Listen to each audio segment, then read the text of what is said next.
Hello friends, आज से हम DSSP first grade second grade इन तीनों से रिलेटेड ही हम पॉलिटिकल साइंस का वेरी इंपॉर्टेंट टॉपिक राजनीतिक सिद्धांत करने जा रहे हैं। इसके अंदर हम जितने भी क्वेश्चंस पढ़ेंगे वो असिस्टेंट प्रोफेसर के अंदर नेट और फर्स्ट ग्रेड में जितने भी अब तक के क्वेश्चंस आए हुए हैं सारे हम इसके अंदर डिस्कस करेंगे। और ये राजनीतिक सिद्धांत बड़ा चैप्टर है, इसीलिए हम इसे 2 या 3 दिन के अंदर फिनिश करेंगे और वेरी इंपॉर्टेंट क्वेश्चंस हैं और आप सभी इन्हें ध्यान से देखेंगे। सबसे पहले इसके मेन जो पॉइंट्स बनते हैं वो देख लेते हैं। तो सबसे मेन पॉइंट्स है राजनीतिक शब्द अंग्रेजी के पॉलिटिक्स शब्द का हिंदी रूपांतरण है। राजनीति अंग्रेजी के पॉलिटिक्स का हिंदी रूपांतरण है जिसकी उत्पत्ति यूनानी भाषा के पॉलिस से हुई है। शब्द कौन सा है? पॉलिस। कई बार क्वेश्चन आया हुआ है ये, और जिसका शाब्दिक अर्थ होता है नगर राज्य। वो क्या है? इसका नगर राज्य। उसके बाद है प्राचीन यूनान में नगर राज्यों के नागरिक जीवन का अध्ययन करने वाले विषय को पॉलिस कहा जाता था। जब पुराना समय था, प्राचीन यूनान का जो समय था, वहाँ पर नागरिक जीवन का अध्ययन करने वाले जितने भी सब्जेक्ट होते थे उनको पॉलिस कहा जाता था। आगे चलते हैं। उसके बाद है सिद्धांत शब्द की उत्पत्ति। सिद्धांत शब्द की उत्पत्ति यूनानी भाषा के थ्योरिया से बना है। थ्योरिया, और कौन सी भाषा का है ये? यूनानी भाषा का, जिसका अर्थ क्या होता है? एक केंद्रित मानसिक दृष्टिकोण। एक केंद्रित मानसिक दृष्टिकोण इसका अर्थ हुआ। राजनीतिक सिद्धांत, इसमें राजनीतिक घटनाओं के समक्ष पक्षों का अध्ययन किया जाता है। सारे पक्ष इसके अंदर शामिल होते हैं, कोई एक पक्ष का अध्ययन नहीं किया जाता, इसमें सारे पक्षों का अध्ययन किया जाता है। इसमें राजनीतिक विषय वस्तु का व्याख्या, समालोचना, पुनर्व्याख्या की जाती है। हम इसमें राजनीतिक विषय वस्तु जितनी भी है उसकी व्याख्या करते हैं, समालोचना करते हैं और पुनर्व्याख्या, दोबारा से इसकी व्याख्या करते हैं। इसके 2 प्रमुख भाग हैं। राजनीतिक सिद्धांत के 2 प्रमुख भाग हैं। पहला भाग है राजनीतिक दर्शन, जिसे हम मानपरक दृष्टिकोण भी कहते हैं, और दूसरा है राजनीतिक विज्ञान, जिसे हम व्यवहारवाद, अनुभववाद या प्रत्यक्षवाद भी कहा जाता है। राजनीतिक दर्शन जिसे मानपरक दृष्टिकोण कहा जाता है, और दूसरा है राजनीतिक विज्ञान जिसे व्यवहारपरक, अनुभव या सिद्धांत कहा जाता है। इसके बाद है सितंबर 1948 में यूनेस्को के तत्वाधान में आयोजित राजनीतिक विद्वानों के सम्मेलन में इस विषय का नामकरण राजनीतिक विज्ञान किया गया था। राजनीतिक विज्ञान इस विषय का नामकरण किया गया था। अरस्तु को राजनीतिक विज्ञान का जनक माना जाता है। किसको माना जाता है? अरस्तु को राजनीतिक विज्ञान का जनक माना जाता है। राजनीतिक विज्ञान नाम से संबोधित करने का जो श्रेय है वो किसको दिया जाता है? गॉडविन एवं मैरी वुलस्टोनक्राफ्ट को। मैरी वुलस्टोनक्राफ्ट। राजनीतिक विज्ञान जो शब्द दिया था वो किसने संबोधित किया था? गॉडविन एवं मैरी वुलस्टोनक्राफ्ट। ये 2 हैं, गॉडविन अलग है और मैरी वुलस्टोनक्राफ्ट अलग है। इन्होंने राजनीतिक विज्ञान नाम से संबोधित किया था। और राजनीतिक विज्ञान का जनक किसको कहा जाता है? अरस्तु को। जो विषय राज्य तथा सरकार की जानकारी हमें देते हैं उसे क्या कहा जाता है? राजनीतिक विज्ञान। जो विषय हमें राज्य और सरकार की जानकारी देते हैं उन्हें हम क्या कहते हैं? राजनीतिक विज्ञान। आगे चलते हैं। कैटलिन के अनुसार राजनीतिक विज्ञान क्या है? कैटलिन ने कहा था कि राजनीतिक विज्ञान शक्ति का अध्ययन है। शक्ति पर जोर देते हैं। तो ये एक डेफिनेशन भी पूछ ली जाती है कि किसने राजनीतिक विज्ञान को शक्ति का अध्ययन किया है, तो कैटलिन ने कहा है। दूसरा क्वेश्चन है राजनीतिक विज्ञान शब्द का सर्वप्रथम प्रयोग किसने किया? तो अभी हमने पढ़ा था गॉडविन और मैरी वुलस्टोनक्राफ्ट ने। वुलस्टोनक्राफ्ट और मैरी वुलस्टोनक्राफ्ट और गॉडविन ने। राजनीतिक विज्ञान का अध्ययन होना तो दूर, यह है कलाओं में भी सबसे पिछड़ी हुई कला है। इसे कौन कहता है? ये वेरी इंपॉर्टेंट डेफिनेशंस है। जितने भी हम इसके अंदर चैप्टर्स के अंदर पढ़ रहे हैं वो सभी बहुत इंपॉर्टेंट है और किसी ना किसी एग्ज़ाम में आए हुए हैं, तो सभी आप ध्यान से देखेंगे इन्हें। तो राजनीतिक विज्ञान का होना तो दूर, राजनीति का विज्ञान होना तो दूर, यह कलाओं में भी सबसे पिछड़ी हुई कला है, ये कहा था बकल महोदय ने। उसके बाद है, किस विद्वान ने राजनीतिक विज्ञान को मौसम विज्ञान के समान अनिश्चित विज्ञान कहा, कि जैसे मौसम कभी भी बदल जाता है उसी तरह से अनिश्चित है, ये अनिश्चित विज्ञान कहा था, तो ये थे लॉर्ड ब्राइस। लॉर्ड ब्राइस ने इसे राजनीतिक विज्ञान को मौसम विज्ञान के समान अनिश्चित विज्ञान कहा था। आगे देखते हैं, जब मैं परीक्षा के प्रश्न पत्र के शीर्षक राजनीतिक विज्ञान को देखता हूँ तो मुझे प्रश्नों पर नहीं वरन शीर्षक पर अधिक खेद होता है। ये किसने कहा था? मैटलैंड। ये वेरी इंपॉर्टेंट डेफिनेशंस हैं जो भी मैंने बताई थी बकल महोदय की, कि यह कला तो होना तो बहुत दूर है, ये कलाओं में भी सबसे पिछड़ी कला है। मतलब विज्ञान होना तो बहुत दूर की बात है, कलाओं में भी सबसे पिछड़ी हुई कला है। लॉर्ड ब्राइस ने क्या कहा था कि राजनीतिक विज्ञान को मौसम विज्ञान के समान अनिश्चित विज्ञान माना था। और मैटलैंड क्या कहते हैं, जब मैं परीक्षा के प्रश्न पत्र के शीर्षक को देखता हूँ तो मुझे राजनीतिक विज्ञान के प्रश्नों पर नहीं बल्कि शीर्षक पर ज़्यादा खेद होता है। आगे चलते हैं हम, लिकॉक का क्या है कि राजनीतिक शास्त्र केवल सरकार का अध्ययन है। ये कौन कहते हैं? लिकॉक महोदय कहते हैं कि राजनीतिक शास्त्र केवल सरकार का अध्ययन है।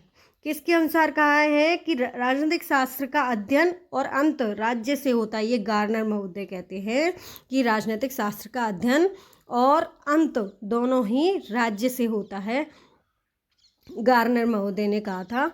किसने कहा है कि राजनीतिक शास्त्र ही वह विज्ञान है जिसके द्वारा सभ्यताओं की रक्षा की जा सकती है? सभ्यताओं को अगर हम रक्षित करना चाहते हैं, सुरक्षित रखना चाहते हैं, तो हमें राजनीतिक शास्त्र का अध्ययन करना चाहिए। ये कहते हैं George Bernard Shaw. George Bernard Shaw ने ये कहा था। उसके बाद है, राज्य पृथ्वी पर ईश्वर का अवतरण है। किसने कहा था? ये हीगल ने कहा है कि राज्य पृथ्वी पर ईश्वर का अवतरण है, ईश्वर का अवतार है राज्य, ये हीगल महोदय ने कहा था। अरस्तु क्या कहते हैं? राज्य परिवार और गांव का ऐसा संगठन है जिसका उद्देश्य पूर्ण और आत्मनिर्भर जीवन की प्राप्ति है। ये कहा था अरस्तु ने। अरस्तु ने क्या कहा कि राज्य परिवार और गांव का ऐसा संगठन है जिसका उद्देश्य पूर्ण और आत्मनिर्भर जीवन की प्राप्ति है।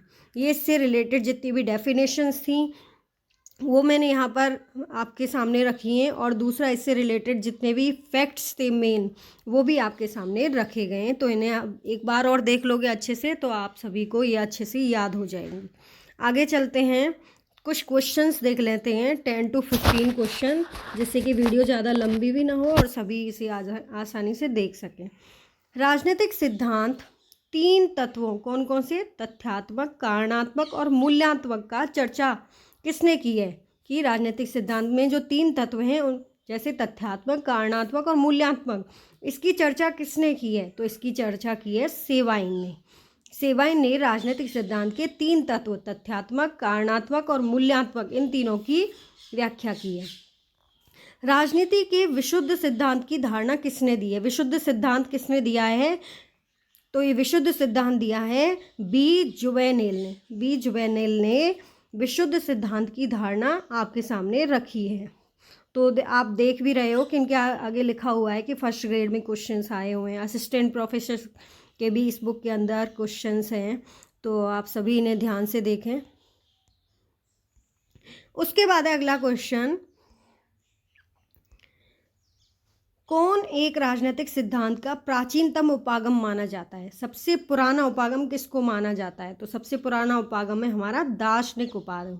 तो इसका जो सीक्वेंस है वो देख लेते हैं। राजनीतिक सिद्धांत के प्राचीनतम उपागमों का जो क्रम है वो है दार्शनिक, उसके बाद ऐतिहासिक, फिर विधि और कानून, और उसके बाद आता है हमारा संस्थागत उपागम सबसे लास्ट में। संस्था विधि हो गया, औपचारिक या संस्थागत उपागम हो गया, फिर तुलनात्मक। ये 5 हैं, दार्शनिक, ऐतिहासिक, कानूनी, औपचारिक या जिसे संस्थात्मक भी बोलते हैं, और तुलनात्मक। इसके बाद है अगला क्वेश्चन कि सूची 1 को सूची 2 से आपको मिलान करना है। तो देखते हैं हम।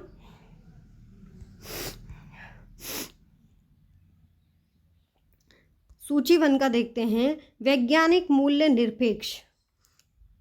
इधर से है वैज्ञानिक मूल्य निरपेक्ष। राजनीतिक विज्ञान एक शिखरस्थ विज्ञान है। राजनीतिक संभाव की कला है। राजनीतिक विज्ञान बहुभाषाविद की फौज है।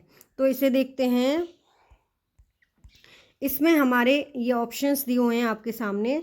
तो सबसे पहले मिलान होगा वैज्ञानिक मूल्य सापेक्षता। वैज्ञानिक मूल्य सापेक्षता किसके साथ है? 4 के साथ। ए का है 4। मूल्य सापेक्षता जो दी थी अर्नाल्ड वेस्ट ने दी है। अर्नाल्ड वेस्ट ने फर्स्ट दिया है। अर्नाल्ड वेस्ट ने वैज्ञानिक मूल्य सापेक्षता। राजनीतिक विज्ञान एक शिखरस्थ विज्ञान है, ये किसने दिया है? ये दिया है अरस्तू ने। राजनीतिक विज्ञान एक शिखरस्थ मतलब शिखर पर, सबसे ऊपर है। राजनीतिक संभाव्य की कला है, ये किसने कहा था? ये कहा है हमारा बिस्मार्क ने। और 4th है हमारा राजनीतिक विज्ञान बहुभाषाविदों की फौज है, ये कहा था चार्ल्स वी हेगल ने। दोबारा से देख लेते हैं। वैज्ञानिक मूल्य सापेक्षता किसने दिया है? अर्नाल्ड वेस्ट ने। राजनीति एक शिखरस्थ विज्ञान है, ये अरस्तू कहते हैं। राजनीति संभाव्य की कला है, बिस्मार्क ने कहा था। राजनीति विज्ञानी बहुभाषाविदों की फौज है, ये चार्ल्स वी हेगल ने कहा था। ये आप सभी ध्यान से देख लें। उसके बाद चलते हैं अगला क्वेश्चन। ये भी कूट को मिलान करना है, 1 को 2 से मिलान करना है। अब चलते हैं इस पे। Primary election the study of the tendencies of primary election legislation, ये बुक किसने लिखी थी? तो ये बुक लिखी है हमारी चार्ल्स मैरियम ने। किसने लिखी है? चार्ल्स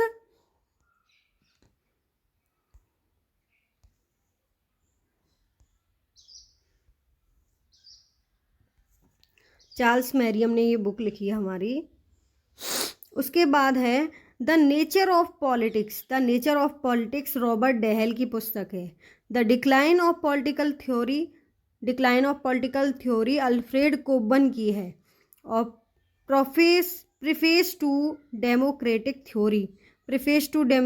थ्योरी जो आपकी है वो रॉबर्ट डेहल की है।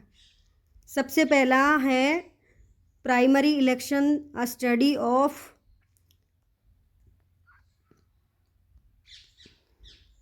Primary election the study of the tendencies of primary election legislation, ये है हमारी चार्ल्स ई मैरियम की। The nature of politics Miller ने दी थी। नेचर ऑफ पॉलिटिक्स मिलर ने। The decline of political theory किसकी बुक है? डिक्लाइन ऑफ पॉलिटिकल थ्योरी है अल्फ्रेड कोबन की। और प्रीफेस टू डेमोक्रेटिक थ्योरी ये है रॉबर्ट डेहल की। इस तरह से मैच हो जाएगा। अगला चलते हैं हम। निम्नलिखित में से कौन यह दावा करता है कि 3 तरह के राजनीतिक सिद्धांत हैं? व्याख्यात्मक, निर्वाचनात्मक या मानकीय और चिंतन मूलक। किसने 3 तरह के राजनीतिक सिद्धांत का दावा किया है? तो ये हैं हमारे राजीव भार्गव ने 3 तरह के सिद्धांतों की बात की है। व्याख्यात्मक, निर्वचनात्मक, मानकीय और चिंतन मूलक। आगे चलते हैं। निम्नलिखित में से कौन से विद्वान राजनीतिक सिद्धांत के पाठवादी दृष्टिकोण का प्रतिनिधित्व करता है? तो कौन करता है प्रतिनिधित्व?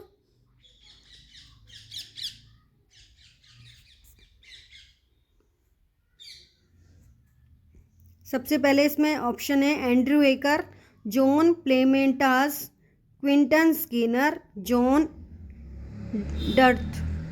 तो इसमें से ऑप्शन आएगा first and second, Andrew Hacker और जॉन प्लेमेंटास।